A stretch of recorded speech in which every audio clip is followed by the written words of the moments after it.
Welcome back to Visionary Ventures, the Carl Bustani podcast. Today, we're thrilled to host Angela Gegg, a multifaceted artist turned into entrepreneur whose journey from the vibrant art scenes of the Caribbean to the bustling business world of Dubai exemplifies a blend of creativity and entrepreneurial spirit. Angela's shift from a celebrated career in arts and television to establishing a successful real estate venture in one of the world's most dynamic markets is not only inspiring but also a testament to the power of adaptability and vision in entrepreneurship. So, first of all, Angela, thank you so much for being here with us on the podcast. It's a pleasure to have you. Thank you, Carl, for having me, and what an introduction. Thank you for that. You are really multi-talented, and I know you're juggling between a lot of stuff at the same time. Artist, you have your own show as well, Influential Dubai, and you hmm were hosting a lot of events, and your main focus is real estate. And I know that you've been doing it for a long time.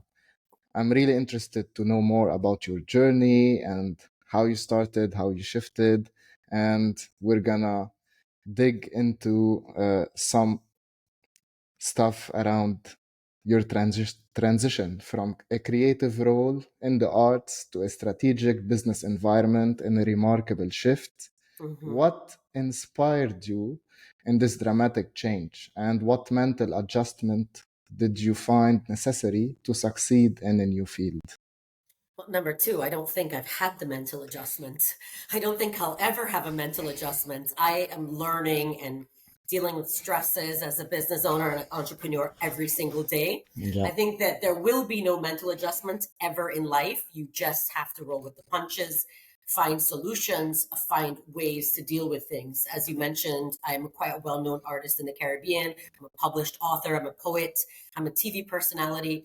So, coming from an environment of the arts and being someone who's fun and funny to having such a serious business owner role, it does somewhat play with you a bit. So I don't think I'll ever be able to adjust, but I just have to make do. I have to find solutions. I just have to roll with it.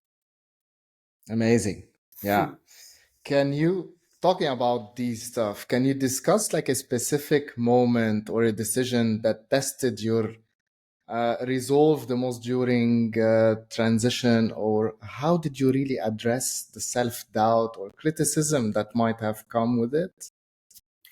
So when I I know came to, I'm taking no, you I mean, back in time, but I'm really interested in this. well, I don't necessarily think there was much doubt or self criticism because while I was an entrepreneur, I had been working in sales since I was 14. So, Okay. I mean, I used to work in every summer selling tours in hotels at a tour operator desk. I mean, this was my summer job to make ends meet back home in the Caribbean. So even though I was in the arts, I was always in sales, if that makes sense. So Yeah. I've always had my own little side business, side hustle ever since I was a child, so to speak. I mean, I guess 14, technically you're just a new teenager, a teeny bopper. You know, you shouldn't be working until you're like 18, 17, 18. But I was always driven because I always knew what I wanted and I always wanted more. And I Okay. don't come from a background where we are given anything. We know that to get something, you have to work. My father, as much of an entrepreneur as he is, he would not just hand his children and say, here. He'd say, you want allowance, wash the car. You want this, these are your chores. Growing up, we had a very strict environment whereby we You had to work had for it. that foundation was there no matter what. Mhm. So I've always known and processed in my mind, no matter what, for me to get what I want, I need to work for it. I need to achieve it somehow. And working as an entertainer is one thing. It's great. I have the popularity. I have social media. I have all these things. Ooh, I came to Dubai with a verified Facebook account 15 years ago, where people were dying for verifications before you could buy them.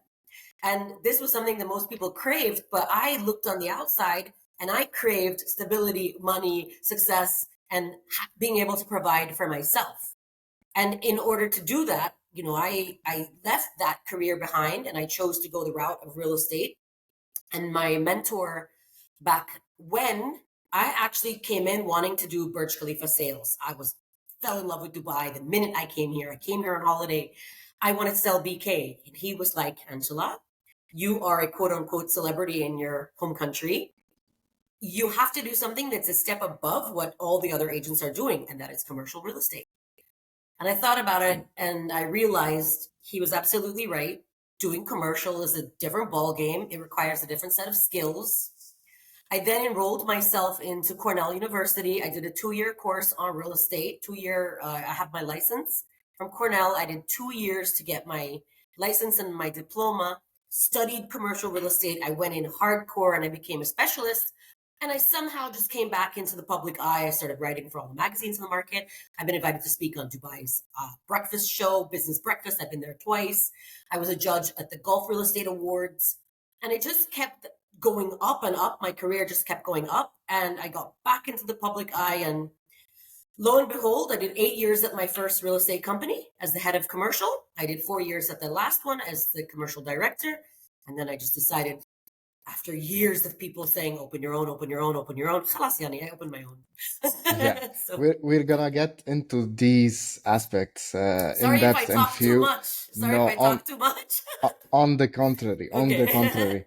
But talking about all these entrepreneurship roller coaster and highs and lows, how do you really manage the stress and maintain a balanced mental state amidst the unpredictability of the real estate market? Ooh, what a question. Again, I think anybody who will sit here and tell you they can manage everything and they're doing great and you don't go home and you're not stressed is absolutely lying. I don't know, maybe some people are lucky whereby they have certain support that help them through things. I have taken the risk to do this alone, and that hasn't been easy. So some days I go home and honestly speaking, it looks easy. Everybody says, oh, your social media. Oh, it's the best. Oh, you look amazing. Oh, you have no stress, no drama, no worries. Guess what? You're absolutely wrong about that, because at the end of the day, we put what we want to put on social media. I only show you the good stuff. I don't show you when I'm stressed. I don't show you when I'm dealing with corporate tax, or when I'm dealing with VAT returns, or when I'm dealing with staff management problems at the office, or when I'm dealing with maybe the agents haven't made enough for me to, it's not even enough to pay the salaries, the staff, the marketing, everything. I still have to manage all that at the end of the day. How do I handle it? I have no idea. I don't know. Truthfully, I don't know. You just have to do it because you don't have a choice. There is no option to fail. There is no option for failure. So you just have to do it. You have to get off your, excuse my French, ass and make it happen. There is just Exactly. no ifs, ands, or buts. And if that includes me having to go to the field and broker because my brokers aren't closing deals, I will do it.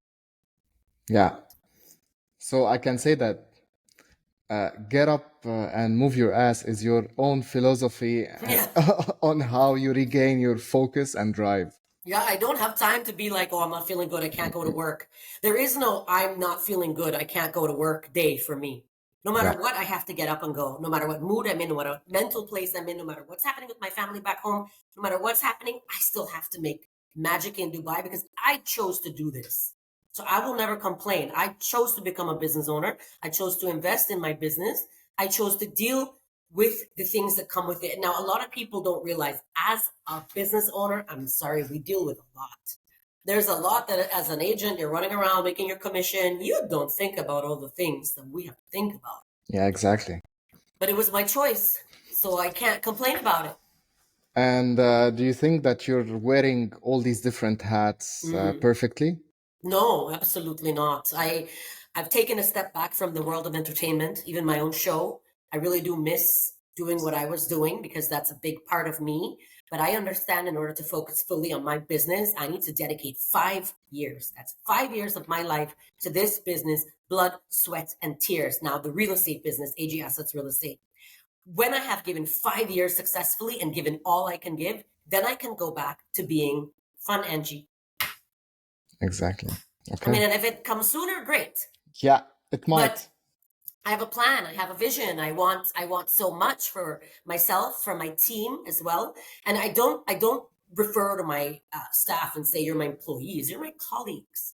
I want to build something. I want to give something back. And I give a lot of opportunity to people who don't have Dubai experience, whereas a lot of brokerages, 1 year minimum experience, this, that. And the reason I do that is because when I came in, I had no experience in real estate. And somebody took a chance on me that was 15 years ago. And if I can go from nothing and literally had no money for rent, I was paying, like I had a credit card, luckily, was taking money from there to pay my rent 15 years ago. Wow. If I can, and I asked nobody for anything. No, I don't borrow. I worked my, again, butt off to get where I am. And, you know, I believe that this is what you need to do. And you've came a long way. Thank you. That's 100% a fact. So running a business, I know it requires not just mental, but physical endurance. How do you ensure your physical health supports your demanding schedule? Do you have anything to share with us? Treadmill at the office. Okay, nice. I mean, honestly speaking, treadmill at work, like I gotta do my cardio. In between meetings or during? No, usually it's like team meetings, guys come in. I'm like getting my... Are you walking right now? Are you doing some steps? I wish. I'm actually sitting, this is a map that I designed for my office. It's actually in my conference room. It's an amazing map, yeah. I'm very involved. Like I'll tell you as well, like yesterday... Is it up to date? No, so the thing of it is I had to incorporate like 3 maps and be able to print it and to include all the areas for my agents. If you notice, there's a lot of areas that I include when I do my teachings, my mentorship, my trainings. Pandera is there. It shouldn't be, but it is because the quality of the map, and I had to justify and incorporate 3 maps to do this. But the thing of it is, as I was saying, running around, being able to do things on my own also assists with my physical nature. Like yesterday, I was in Al Quoz buying trunk kit. We were driving. I was in like shorts and a t-shirt, going to all these stores, buying like a saw, buying tools. Like I like to do a lot of hands-on things myself. That also keeps me very active. Plus, I double my time. Whereas, okay, I'm like, oh, this warehouse is up for grabs. Oh, this is happening in Al Quoz. Oh, this new development. Instead of, most people will just sit in and let me call maintenance to do this work. I actually get out there and I don't care. I do it myself. Nice. So that also helps. That keeps you active. So you have an active lifestyle, we can say. And I know... I also like to party. Weekends. I like to go dancing.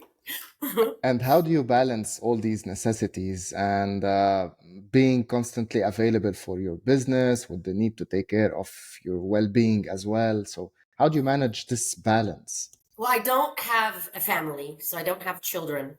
Okay, so I don't have a husband. I'd like one, but I don't have one. Correction. You do have babies. Yes. Yeah. But I do know that if I was a mom, like I probably wouldn't have the energy that I have. Whereas friends my age, they have kids, and I'm just like, my hat's off. I have my 2 puppies, and I have my pet lobster, my fish tank. With my pet lobster sadly passed away, but he's well known on social media. His name was Sonic. 4 years he was with me. And really famous pet lobster. Sonic is no joke, I cried when he died, It's really sad. But I have my animals at home, and they kind of also bring animals that have this. I go home and they just jump and they're so happy to see mommy. And it's like after a long day, I'm like, oh, my babies, But I know that if I had kids and I was doing what I see some of my friends doing as a mom, how they balance work and life, truthfully, I don't know how they do it. Hats off, because I don't believe I could be doing what I'm doing.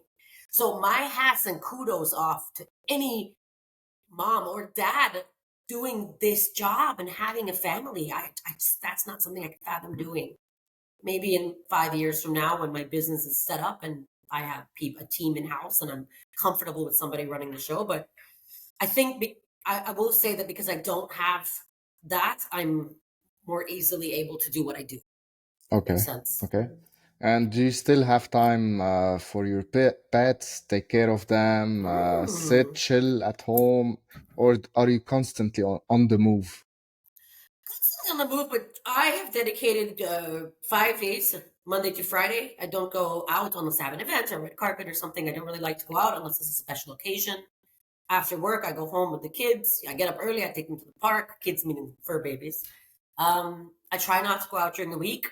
Friday, Saturday, I like my social life. Sundays is the one day of the week. It's my day. Okay. Phone is on Do Not Disturb.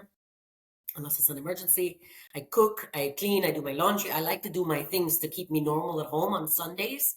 Kind of balances me. I don't like to be bothered on Sundays unless if you don't have cash money or a check, don't call me on a Sunday. Sunday is my one day of rest. Unless you're ready uh, to hand out your Show me cash. the money. Exactly. If you have cash money, I'm with you. Cause a deal, I'm here. But truthfully, you need one day, you need to dedicate one day for you. You need to give yourself one day a week. I like to cook, I do my You do stuff. so you do chores and house stuff Of and yeah, course. okay, nice. Yeah. I want to take you back to your artistic passion. So your journey suggests a deep connection between your artistic passion and your entrepreneurial spirit. Mm-hmm. How do your artistic sensibilities influence your spiritual views and business practices? Well, I mean, the map was my art as well. So because I have the art in me, I decide to do certain things that I don't know. I don't really Are you know if still art. connected to your artistic side? Of course. Okay. Yeah, that's never going And anywhere. and how is it really affecting your business practices? It doesn't at all. It's completely separate. I mean, I am still an artist. I'll always be an artist. I'm quite a well-known painter. Proshka.com. You can check me out. I'm in 2 museums. I was just inducted into the second museum, I think in April. My parents were there. It was the National Institute of Culture and History. They bought a lot of my pieces. So I don't think I'll ever lose the art side. However, I don't have time to paint, but I have turned a bunch of my art into NFTs. And I'm sure you know I'm in the NFT community, I'm in DAOs, and Yeah. I'm big in that kind of space here as well. So I keep the art side. I don't necessarily think I use it how to close real estate. I How use it. about creative ways in managing your team, on closing some real estate? Do you think that you're somehow or No, super corporate direct I and live 2 different lives. So okay. I So you separate them. commercial real estate is what my expertise is, and it's absolutely different. It requires so much skill, so much work. It requires very straight corporate work. It's a totally different world. I can't mix the two. Well, maybe my social media will portray me still having fun and being whatever. But when it comes to business, it comes to business. That switches off. You cannot be that person and deal with. I mean, look at the Talabat deal that I closed. This is 150,000 square feet in City Walk. It's 2 buildings. You think that a funny, haha entertainer can do a deal of this magnitude? I've done hospitals, I've done schools, I've done buildings. My work in that. I'll tell you the truth is sometimes I feel like two people. I'm very conflicted often because I Okay. have that very serious side of me that does the hardcore business in Dubai. And then I have the very fun, playful, just the Angie side of me, the influential Dubai. But I get to juggle them both. But no, I cannot mix the two. There's just no way. I haven't found a way yet. If you know a way, teach me. I don't know. It has to be something tailored and customized to you. How you see, you might be creative. I don't know in your maybe later on in your marketing and your communication for AG assets. It can Well, be a lot of stuff, not only in the day to days. You know. that I am absolutely, and I will say I'm creative. Like when I did Health Bay Hospital, so I'm the broker for Health Bay. It's on Wassel. It's a huge hospital. I think my creativity in turning a villa complex into one building and Aha. pitching that You probably see came from the artistic side. Because exactly. there's Health Bay Hospital, it's on a Wassel Road. It's a huge hospital. It was all independent villas, but it was a compound. So I had the idea to turn that. Let's open it up, gut it out, and make this one hospital. I That's think 100% creativity. Come on, you yeah, yeah, see. had that not been from, I mean, I did that deal maybe 10 years ago. This was a deal I did. I mean, it's a 25-year lease. It's not a small thing, right? This is Musataha, which is a whole different, again, terminology in itself because you have these residential brokers coming in doing off plans, doing a link. They wouldn't have any comprehension of commercial real estate. It's really, really in depth and it requires a lot of magnitude and skill. But yes, certain things in my creative nature has helped me to come up with ideas to close big deals. True. Lovely, love it. Thank you for sharing that, by the way. Welcome. So, Thanks for asking. um, Let's move on to something a bit different. Mm-hmm. Can you share a little bit about your beliefs and spirituality? And do you have anything particular when it comes to being in touch with your own personal beliefs and spiritual matters? Yeah, absolutely. I'm a big believer in God. I pray, I wake up, I pray. Thank you for me waking up. I go to sleep, I pray. In the middle of the day, if I somehow avoid a car accident, I say thank you. If I can't find my keys, I don't get stressed. I get stressed for a second and then I'm like, nope, I can't find it for a reason. This is protect. I'm very into faith. I mean, I have a cross tattoo here. I'm very into my faith, very into my spirituality, which is another thing people, nobody asks me about it ever. So the fact that you even asked, I appreciate that because I'm very a big believer in God. I pray without fail several times a day. I'm very thankful. I believe in karma. I believe that what you do comes back no matter what. I'm a big believer in yeah, God, big time. And my faith is not something I take for granted. When I meet someone who tells me they're atheist, I don't understand them.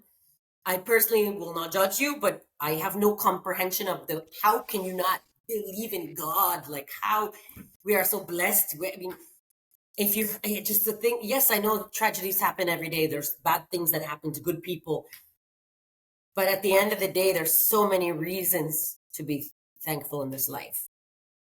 Exactly. And talking about tragedies, how do you take the tragedies or everyday's, I don't know, mishaps or something?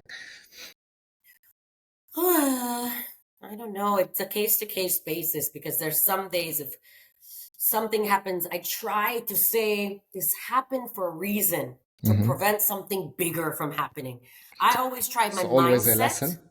I try my mindset to say there's always something in my mind to try to help calm me down because I really don't know because you can look at things that are happening and you're like, why does this happen to certain people? Just those are things you can't question. You have to focus on. I don't know. It's hard to explain. I really don't know, but I know that my faith keeps me where I'm at because I'm grateful. I'm thankful. I talk to God every day. I don't have any qualms about my faith and my belief. I don't know about what other people do and what keeps them going, but every day I'm grateful. I love it. And random question: Do you forgive easily? Yes, too easily. Okay, Too easily. Like I get super pissed, like super mad, super angry, and it's done. Really, it's too easy. I forgive too easy. Too easy. I don't believe in holding the grudge. It's like, oh, come on, because guess who that hurts? That hurts me. I hold a grudge, it's hurting me inside. It's not hurting the other person. 100%. So I believe in I will say that I've seen a lot with my eyes. I have seen and experienced a lot. I will never show anything negative into the world because I don't believe in that, but I've seen a lot. And if you've seen things I've seen, you might not be in a positive place. But I don't believe in holding on to things. I love it. And it's really hard, really, to manage it and realize it because, like you said, it is hurting us once Mhm. we're holding on into a grudge or any other situation. It's really us that I are think being that it, affected. yeah, I think that age also plays a role. Like the older you get, the more you're dealing with. You have a business that's running. You can't focus on being spiteful or resentment with so many responsibilities. So a lot of that also comes into play. All right. So as I was saying, like I think that when you have so many responsibilities, like I have my business, you can't really focus on petty things like holding a grudge or being mad or whatever. So let's talk a bit about the love of your life, real estate. Hmm. So I know it's a highly competitive market, especially in a city like Dubai. Hmm. How do you incorporate your marketing slash artistic flair into your real estate business? Like you gave us an example about how you closed that deal, but do you have something like to share with anyone that is watching or hearing us? Uh, how marketing can really play a major role in the marketing here? I mean, I think of it is a lot of people are putting content out there all over the place, doing all these real estate videos. I was doing that 10 years ago when no one else was doing it. So you all, it's not even a big thing to me, you know. I think that you have to have a niche, it's a level of Mm-hmm. expertise, which I do, and that kind of sets you apart. You have to have something different. A lot of Mm-hmm. people think that marketing is just doing a TikTok video and letting it go viral. That's not marketing. Exactly. That's And creating a hype out of nothing. exactly fake numbers on the internet. Oh, I did this much money. Oh, I closed this many deals. It's then clowns, you know. I'm like, when you've been in the industry as long as I have, and if you've seen what I've seen. I mean, my broker card number is 27869. That's 27869. If you check the BRN, which is the broker card, you should check it with any agent you work with. In this day, there are like 64. That's 64,000 people have become a broker. I was the 27,000 person in Dubai, yet there's only 14,000 of us actively working. Most of them did not Wow. last. I mean, you can actually, it's data. The numbers are there. I've been doing this for so long. I've seen so much. I've been around the block. I only just started recently promoting real estate on social media. I hadn't done it for a while because a lot of times I start a trend and then khalas, I'm just like, I can't be bothered. Plus people who know me know me. But again, Dubai is such an in-transit city that I decided, okay, let me put a little few real estate videos out there every now and again. You know, for all the newcomers that come in, they don't really know. There's a lot of self-proclaimed kings and queens. That's why I don't Yeah. like to use my term, which is the commercial real estate queen of Dubai. I never called myself it. People were calling me commercial queen. People call me that. That's a name I've been given. There's a lot of self-proclaimed kings and queens, hence why I no longer promote myself as the commercial queen. But people who know what I am and what I do. I feel that at the end of the day, I think reputation also speaks for itself. There's when it comes to you're asking me about marketing. I don't know. I got to get with the new, I have to be a step ahead of everybody else. This map behind me, a lot of people are doing the same thing that I did. To be honest, before I put the map in the office, I thought about doing the green wall. One person in real estate years ago came up with that green wall, and everybody followed the Mm-hmm. trend. And I thought of doing it too because it's a great idea. And then I was like, let me do something different. I did my map. Now I see since I did this, many companies are following suit. So I think sometimes you just have to stay ahead of the curve, stay ahead of the game. People will not always acknowledge you for being a trendsetter. It doesn't really matter as long as it doesn't hurt your business. Who cares about anything else? I don't care about being real estate popular. All these real estate people want to be popular. I've been popular. I was a celebrity before I started doing real estate.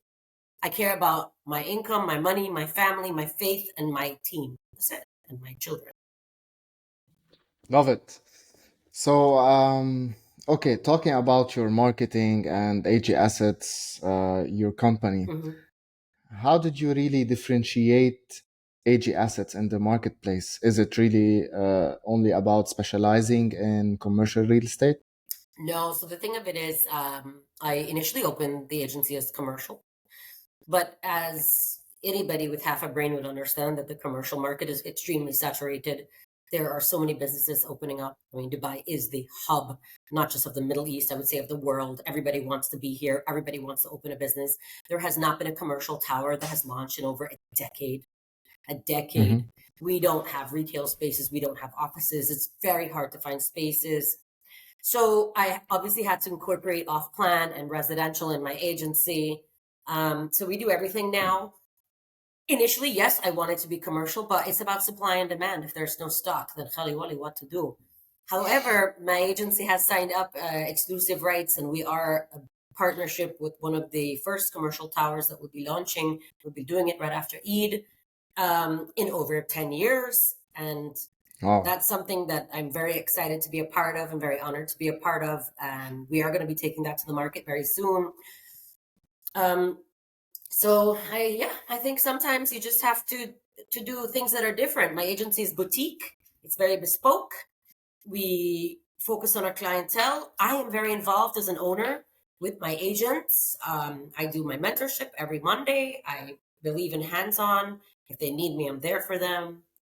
Right after here, I'm heading to another developer with one of my agents who needs me. A lot of people have come in and I will say set up shop, open an agency who have no experience in real Mm-hmm. estate. I was a broker for 13 years before I opened my own. I understand the market. I've seen this country grow. I've seen plots of sand, land become magnificent buildings. I've seen so much. I've witnessed so much. I was a broker when New areas. I was not even that. When we were brokering back when, we had to go to DLD in Dera to do our transfers. There was no trustee offices. These new agents wouldn't even understand. We had to go, we wore a badge around our neck, proud, wore our broker cards. You couldn't go out without them. It was so different, you know, it was not 4%, it was 2% back when. Things were different. I've seen a lot, I've witnessed a lot, and I've been a part of the change. So I think having someone with the hands-on experience that I have, it kind of, it hits different when you're working with clients. Because let me tell you something, Carl, I have made my money. I don't need to be here. I could have left. People come to Dubai, they make their money, they go to their home country. That was my next question. This is home for me. This is my home. Why are you still here? This is my in home. Dubai? I love Dubai. I don't think I've ever loved anywhere as much as I love Dubai. I am so appreciative of Sheikh Mohammed for giving us the opportunity. I know that where I come from, I could have never, ever grown into what I am now. I could have never had the opportunity to thrive, to be a successful businesswoman in this area of expertise.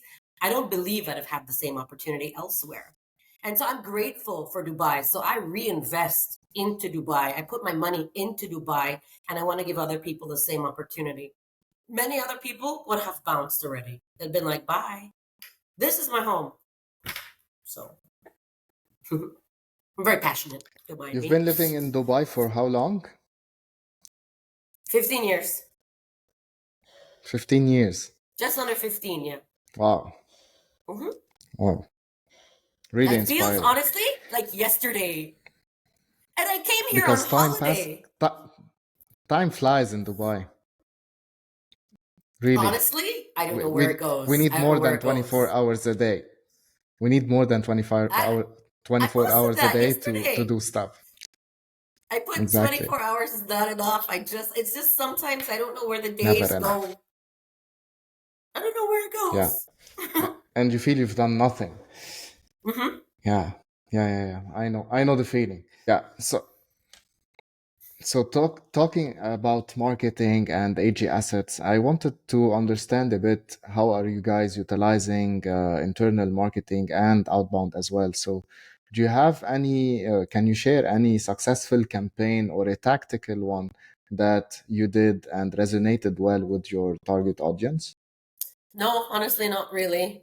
I think we're a small agency, so we don't really focus on pumping out campaigns. We've done a few. I would not say they were that successful. I mean, you get a lot of spam in this day and age when you're marketing. You know, there's a lot of bots and you get a lot of junk and you still have to pay for it all. So a lot of the marketing I do is like in the portals in Dubai, which would be like Property Finder, my own Instagram, Facebook, TikTok, word of mouth. We do our own, I wouldn't say I really need that much marketing because people know who to come to when they need certain things. Most of my business is referral. Nice. And I've seen that you're doing also some stuff out of market. You went to London. You're doing stuff outside of the UAE. Can you tell us a bit about the expansion plan? Well, my first expansion plan is Abu Dhabi. I would love in a few years to open an office in Abu Dhabi. When I first came to the UAE, I came to Abu Dhabi. So I'm a big believer in Abu Dhabi. I like going there as well for kind of a getaway. So I also want to open an office there. Nice. I'm a believer in Ras Al Khaimah. I wouldn't open an office in RAK just yet, but I'm a big believer in RAK. I bought in RAK. I sell a lot of Ras Al Khaimah. I was believing in RAK far before the casino was announced. The casino has now just made it even better. I love those Emirates. So expansion plans, number one would be Abu Dhabi. In the future, what the future holds, I think it'd be a bit ambitious for me to say I want to do London or Marbella right now. Let's get there when the time comes. But yes, when I travel, I do real estate. I do open houses. I go to see projects that I have availability and that I have the option to sell. Absolutely. I'm not there for work. I'm there on holiday. You just see that I'm working because I don't believe in taking a break. Team no sleep. Even when I'm on holiday, I'm working. Interesting. Okay. So, talking about real estate market, I know the expansion. You've mentioned Abu Dhabi, Ras Al Khaimah, and all of these. What's happening exactly? Can you share some tips about all these expansions, the casinos? Is the vision still on track? Oh, yes. Is the market still booming? Yes. Is there a stability on the long run? Yeah, absolutely. I mean, the Wynn Casino is a $1.4 billion project. That's not dirham, that's dollars. And as far as I understand, they actually don't have any loans. This is all money that's coming into the to the GCC, to Dubai, to Ras Al Khaimah itself. And, this is going to be tremendous for the Middle East. It's the first casino, and projects there are just selling through the roof. We have Marjan Island, which is, as you know, very popular. I can share some images with you that you can insert of the casino, which is under construction as we speak. And then we have Hayat Island, which is an island that I firmly believe in as well. The Anantara just opened. There's a lot of projects there. Nikki Beach Beach is there. Nikki Beach Residences is Marjan, Nobu, Ushuaia. There's just so much happening. I just think this is going to be another big The boom. whole world is there. Absolutely. And if you haven't Ev- invested, you guys are wasting your time. Call me. We'll help you out. When people know that when Angela Gegg buys something, Call her. no, people know that when I buy, that's when you need to buy, because I study data. I've been doing this, as I told you, quite a long time. When I believe in a project full on and I go for it, everybody's like, they're going to buy whatever I buy. Because they know that it's just, I've been buying property since 2016. So, Wow. so this Yeah. is something that I don't understand. So I know of certain real estate owners that don't buy Dubai, but they sell Dubai. And I don't understand that. So if you are 100% believer of you the have a market. company here, but you don't own a property in Dubai, like what? I don't get it. I don't get the people who don't reinvest. Like, this country has given us so much opportunity, and you're not investing here, but you're going to buy here, there, and everywhere, but not here. The country that gave you the opportunity, I don't get it. And how can you're a hypocrite? You're an absolute hypocrite if you don't invest here. Yeah. Sorry. Yeah. I agree with you. Just to conclude on the market situation, I'm not really an expert, so can you tell us about the prices? We all know that it's an all-time high. Prices are skyrocketing. An Everything all-time is high. going up. Sorry, but 7 years ago, the prices were higher than they were now. Than they are now. When I bought in 2016 in Marina, I paid more than you pay now. What happens is we have pretty much like a 7-year cycle. Prices were up, then they go down, and they go down drastically, like almost a roller coaster, and then they go back up. And we're here. We can still go up here. It doesn't mean we are going to. Realistically, for me, somebody who likes to read data, it's become more difficult to read. Because with Expo, with the situation in the Ukraine, everything, you always think the market's going to go back down, but it doesn't, because there's things happening in the world that keep bringing people to Dubai. So it's become harder and harder to read the data. This is what I find, and anybody else, if they don't feel the same way, that's fine. Call me, let's have a talk, but this is what I feel. Every time I think the market might go down a bit, it doesn't, or it goes back up, or COVID obviously took us way down. That was a great time to buy. But it's becoming more difficult to read. You just have to read it on a short term. I don't think Dubai is going to go back down. Dubai is holding a lot of stability. It offers a lot. It's clean. It's safe. It's pretty much the best place in the world, if you ask me, and many other people who live here. I understand that 8% of Canadians have recently moved to Dubai. This is some data that I recently got. People are leaving their countries in force. Huge number coming here because Dubai is the hub. It's the center. It is the new world. It's given opportunities and things that most people wouldn't have in their home country. Yeah. Safety being number one. Safety being number one. I can walk my dogs at the park 2 a.m. No qualms. We're really lucky to be living where everyone else wants to be in, and this is where everyone wants to vacation. This is where we live in. So yeah, Grateful for that. So, talking about your business, let's go back to some AG Assets early days. Uh-huh. You were an agent. You were working freelancing for other businesses, and you really I wasn't took the freelancing. step. I was head of commercial 8 years, far from freelance, and I was commercial director 4 years.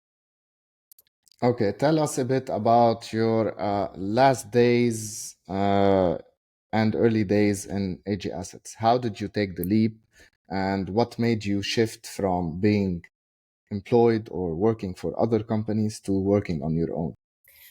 Well, I think a lot of times when you work for other companies, there's a lot of restrictions. And being in the commercial real estate space, a lot of my landlords are big investors and they only want me handling their assets. And when you work for like a bigger corporate conglomerate or a company, you are the commercial director, you will deal with commercial properties only. But when I have a big ticket investor saying, you need to handle my 150 million dirham mansion in Emirates Hills and no one else, you don't say no to your investors. And there comes a point where you're just like, listen, I get that at certain companies you want me doing one thing and people have a problem if I do other things, like jealousy and whatever toxic issues inside big companies come about.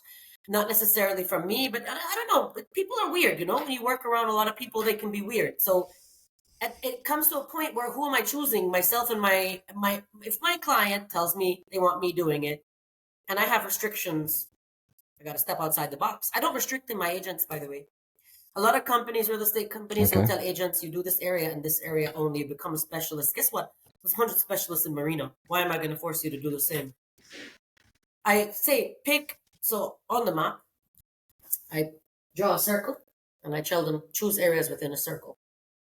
And if you still want to do stuff outside, I'll never stop people from doing business. I don't restrict people. I don't believe in restricting. So I think it came to a point where there were so many restrictions. I was also letting down the people, and my clients are my clients. I come with my clients. I don't work for companies that give me the leads and give me the clients. I come with my own. I've been here so long that Hmm. I have that repertoire. Like I've earned that. So people, it will go with me when and if I choose to go. And there just came a point where I had to go because I was not doing justice to my clients. Simple. Nice. Talking about team building and your leadership, and what lessons have you learned about leadership and team building and managing operations in a culturally diverse marketplace like Dubai? So one of my biggest problems that I've realized is that I'm too friendly. Like I'm everybody's buddy, like as well. I'm the boss, the CEO, but I'm I have a friendly nature and I have a lot of love. So I become everybody's friend, but a lot of times people can't read between the lines. And sometimes I have to find myself checking people and saying, listen, compartmentalize when it comes in here. Put me being your cool, being your friend, taking you guys to brunch, taking you out the door because businesses, a lot of people cannot read between the, I can do it just fine. I can compartmentalize, can be multi people, but a lot of people Yeah, can't. So when you show somebody a really good face and a nice face and you're too friendly, is when they think they can overstep. And that's one boundary that I've had to set in my place of business, where in the office, I'm your boss. Outside, it's cool. we can be buddies. Yeah. Yeah, I like to be buddies with everybody, you know, I'm very friendly, but I don't believe in, I don't look at anybody as lower than me. Everybody to me is my equal, even though I'm their boss. But sometimes they overstep. People will overstep because they forget, you know, and then you have to just like, listen, Yeah, don't forget I'm still your of boss. course. I can still fire you. Yeah, sometimes you have to. Yeah, that's one of the Um, challenges I face because I'm so nice. I know you are. What are your long-term visions for AG Assets? We were talking about the expansions, about the different countries, the Emirates, the all of these. How are you preparing your business to adapt to future market changes or economic fluctuations? To be honest, I don't think that I've ever sat and thought about that, nor do I want to, because I have enough stress managing today. I have enough stress Okay, dealing with what's happening now. I know how to okay. manage what's happening Now, I'm not going to think about, well, what if I get cancer 5 years from now? How am I going to manage my business? Nah, I don't do that. There's no 5-year plan. There's none of that for me. I do want to grow into Abu Dhabi. I do want to open. I want to do this, but I need to focus on what's happening now. I need to run my business now. There's so many new things happening in Dubai. As you all know, now my company's registered now, corporate tax that has come in. There's so many things happening. There's so many things changing here. The rules, the QR codes coming into the marketing. We have to stay on top of everything that's happening now. And if I'm going to be thinking about what's going to be happening in the future, I'm never going to focus on the now, the here and now. It's here and now that we need to think about. People want to think about a long-term plan. Good for them. I don't. Simple. Nice. How are you managing, by the way, all these new stuff and the corporate It's hard tax, work the to stay on top of VATs? everything. It's hard, or are you staying on top of everything? Reconnecting. I didn't hear it. Angela, Reconnecting. I lost you It again. says trying to reconnect. Let me check my internet connection. All right, we're here now. Hello? Yeah, I lost you for a bit. Yeah, I lost you. I think I'm on 2G. I should be on 5G. Maybe that's why. Can I swap to 5G quickly? Ah, But I might lose you completely. I'm afraid I might lose us. Hold on, let me switch to. it's fine. We're almost done. All right, so one thing I Angela. will say, with all the new rules and regulations, right? You have to stay on top of them. We are now in an industry where a lot of landlords in their brain are like, don't market my property. Just call me if you have a buyer. This sort of mentality is happening heavily here. And I tell my agents, do not waste your time. Any landlord says, just find me a buyer, say bye, Felicia. We are not interested in that, because guess what? We have to pay heavy money for tahisi permits, for marketing. We have to be on top of our ball. We have to have, QR codes in all of our marketing now. Otherwise, we can incur a fine of 50,000 dirham from the government of Dubai. If we cannot market your property and we pay for the marketing, don't waste your time with that landlord. Landlords who come to you and say, send you all their stuff and say, market my property. No, bro, sorry. If we are not listing your property and we are not a listing agent, we're not interested. Quite frankly, I think that I understand what the government is doing. It's a great initiative. And I think it's to clean out all of the non-qualified agents running around, the non-licensed agents running around. It's to clean all of that up. A guy came to interview with me. He's been in another company 1.5 years. No RERA card. You 1.5 years, but you don't have a BRN. You're not a licensed broker. And he said everybody at the company, 20 agents, none of them have a Wow. BRN. So it's nonsense. So some of us are really doing everything in our power to make sure we follow everything consistently. And we want the best for Dubai, and we want us to grow as an industry, and we want the standards of real estate to be top level. So we just have to abide by it. Not everybody does it, but I don't care what other people are doing. I care what I'm doing, my agents are doing, and we have to do everything right. And I tell them day after day, anybody comes to you with an off-market property, khalas, yani. So Exactly. what I tell my agents, they always come to me and say, but boss, we have this listing off-market, we have that list. I said, listen here. You have one wife or one husband at home. You can have all the mistresses or misters in the world that you want. They are irrelevant. The wife, or maybe in the Middle East, we have more than one, but still, in general, you'll generally have one main person. That is your listing, takhizi, permit, online, QR code. Don't worry about the rest. Any landlord comes to you with the nonsense and says, just bring me a buyer. Say, don't waste your time with them. And if other agents adopted this mentality, do not waste your time with sellers who don't want to give you a listing. Just cut them off. Yeah, exactly. So, reflecting on your diverse experiences, what is one core piece of advice you would offer to uh, anyone that really are contemplating an entrepreneurial venture outside their original field? Do your due diligence, full on. Come up with a business plan, do a full strategy on everything. Make sure you know the exact cost, the rules, the regulations. Do some homework. Think of it as like, I gotta study for an exam. So there's a lot of people who come in, they're dreamers. I'm gonna open a business, I'm gonna do this. I'm like, have you done a business plan? Have you checked how much licensing costs? Do you understand the criteria on which license you need? A client recently came to me. They want to open in Media City. I said, "What? Well, you don't have a Media City license." They said, I can spend the money to get the license." I said, "Well, what about all the visas? You have to have all the free zone visas to operate in a free zone building, and the cost of each of those visas for 40 employees." And they were like, "Oh," and I'm like, "Yes." A lot of people do things without thinking, plain and simple. Just really do your homework, do your due diligence. Don't jump at it.